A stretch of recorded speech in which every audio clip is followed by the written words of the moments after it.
Explain to me the psychology of like an 18-year-old kid who threw $1,000 into some meme coin, like made $1 million, $2 million, $3 million. Like, what does that do to you psychologically? Oh yeah, he's fucked. That's the worst thing that could possibly happen to an 18-year-old kid. Can you fix it? Well, only if you make him understand how important hard work is. Yeah. I mean, the best way to fix it is to grab him by his throat, right? And to beat the shit out of him so he learns that his money doesn't actually matter in the real world because the real world is violence. Beat the fuck out of him, he'll start thinking, shit, I need to fight. Now I need to protect myself. Now I feel vulnerable, I feel anxious, I feel afraid. I need to go to the gym, I need to train. That would fix him. Someone needs to kick the shit out of him. So that's the first thing that should happen because that's the real world. Problem is, if you have that kind of money when you're young, you're never gonna wanna work hard ever again. If you've ever worked hard ever at all, you're never gonna end up with a real job, right? You just made $3 million from the sky. You think anyone can tempt you with a wage or a salary or delayed gratification of going and studying in school and getting a 3-year degree so that later on you can get a $100,000 a year job? Never. All you're gonna do is continue to gamble and hope you're gonna pull it off again. What happens when a 19-year-old kid catches a crypto pump on some junk like Shiba? Now he's a millionaire, fine, but a few things have happened. First, his ability to work hard has now been destroyed. He'll never work hard again, right? Because look how much money he made with blind luck. You think he's ever gonna go out there and get a job and take pay 50 grand a year and really dedicate himself? Never. Even if he lost all that money, the only thing he could ever think to do is to just try and get another pump. Mm-hmm. He's a gambler now. He's effectively a gambler for the rest of his life. So his whole work ethic's been decimated. That's the first thing. The second thing that happens when someone like him catches a crypto pump is because he has no life experience, no real world experience, no struggle, etc. He's now, Tristan calls them geese. Geeks? Geese. Geese? Yeah, like geese. Okay. You femise the geese. And femise is another word he made up, but you just femise them. They're femisable. Femise them. He made it up. I don't know what that means. You no do matter how know. many times you You're say a chick. It. You know what it means. No matter how many times you say a made up word, I don't know. Femise is you turn up with your pretty smile. Okay. Oh, I love you. He gets femised. He gets taken out of the game. He gets femoosed. You have to be able to call a bluff. Trump said it. Trump said in his book, Art of the Deal, you have to know when to walk away from the table. Yeah. You gotta be able to do it. Most dudes never do it to a chick. You know what? The number of hot girls who I've dumped who hit me up years later. Years! And it's because they can't get over in their mind the one guy who dumped me, the one guy who didn't give in, the one guy who didn't care is that Tate fuck. That Tate guy. He's the only guy who didn't give a shit about me. Every other guy gives me what I want. Why didn't he give me what I want? And then they think, I've got to try again to get him to give in. And they end up coming back. Because women aren't even familiar with this. Women don't even go. Most hot girls have never had a dude bail. Ever. No, hot girls don't get kicked out over coffees. So when I did that to her, her brain fried. She couldn't believe it. She thought, oh, your personality, you're a psycho, trying to think of every reason why I'd kick her out over a coffee. And eventually it clicked. She's like, you know what? I should have just made the coffee in the first place. What I told you. If you're not hated, if you don't have haters, what have you achieved? If there's no one on earth who doesn't dislike you, then you must not have an opinion. You must just be neutral, like goo. You can be the best thing on earth. You can be T-bone steak. Somebody's gonna not like T-bone steak. Most people do, but there's always gonna be someone who doesn't. Yeah. Maybe you can become some form of gloopy porridge in the middle that no one likes, no one hates. You're gloopy porridge. It's just there. But if you want to be T-bone, there's going to be some idiot who comes along and goes, oh, this is terrible. There's going to be some idiot. The world's full of idiots. That's fine. But I'd be very concerned if I didn't have haters. And I'd be very, very worried if the MSM weren't trying to attack me. I kind of feel like that's the perfect proof that I'm on the right path. And I also find it quite flattering that these governments, with all of their problems, of course, they don't care about the people, but they'll divert genuine resource to trying to destroy my influence. I find that quite flattering. That means I must be effective. I must be doing a good job telling men to go to the gym and don't listen to the bullshit. I want to make a point here because when I talk about depression, people always defend it.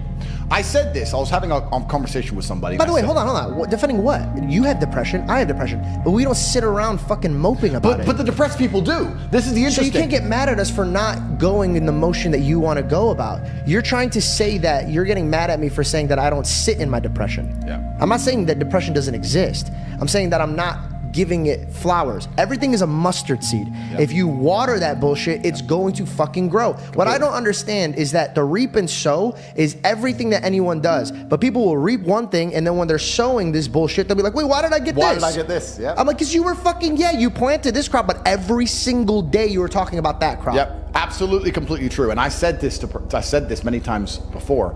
I don't believe in things that take away power from me. I don't care if depression is real.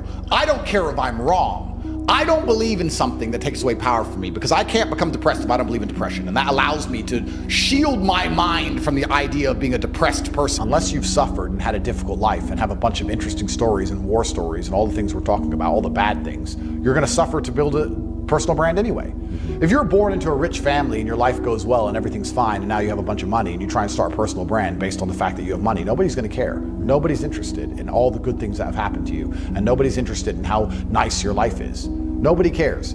Maybe if you show enough money, you can get some temporary interest, but not for long. The only people who can build a brand off having a perfect life are women. Look, I'm beautiful. Look, I'm in Louis Vuitton. Look, I'm skiing. Chicks can do that because they're physically attractive. Men can't. All the men you can name with truly strong personal brands have very interesting stories, and interesting stories usually involve danger, risk, pain, suffering. Those are the things. Triumph over. Oh, yeah, exactly. So if you say, oh, should I build a personal brand? Well, can you? And if you can, then perhaps you should consider it. If I ever get really pissed off, what I try and do is I really try and see beyond myself. I really try and think of, literally, in my mind, I will literally sit and imagine myself sitting on this chair and looking at myself from above and realizing two things. One, how unimportant my issue is. And when I say unimportant, I don't mean unimportant to me, I mean unimportant to the world. Like, in regards to the stars in the sky and the solar system and fucking, is any of my problems gonna stop the sun rising? Is any of my problems gonna stop the tide coming in?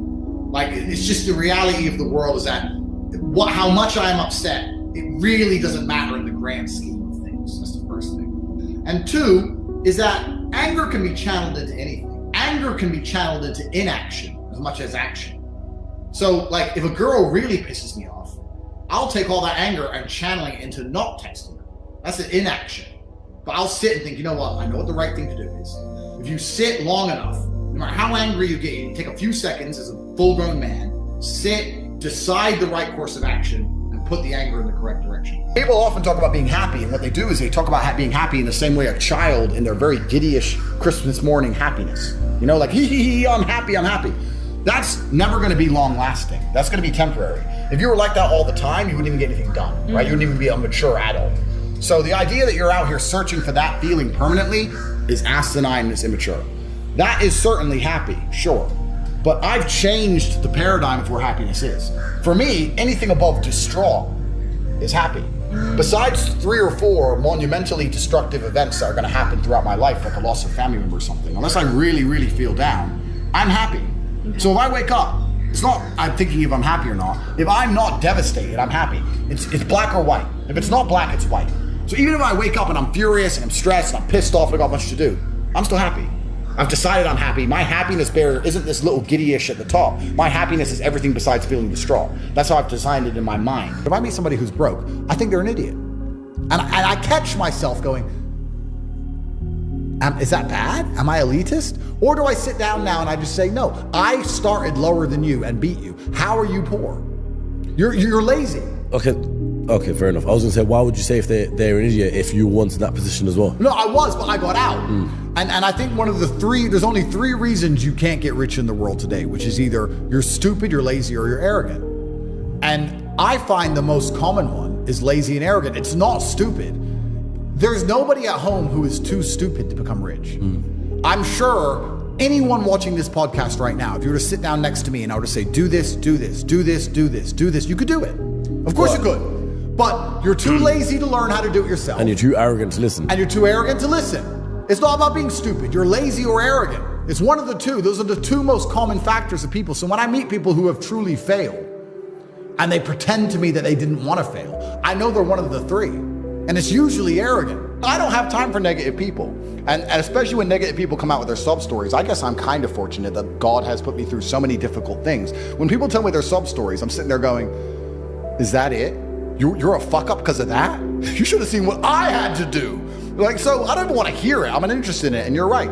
You have to be careful who you're around because you are the sum of the 5 people you spend the most time with. Yeah, you are who you hang out with. Dude, there's a reason why God says sheep. Yeah. We're sheep. Yeah. We're all sheep. Bro, I don't need to bring up my past, but my behaviors were intolerable because of the people around me. Oh, absolutely.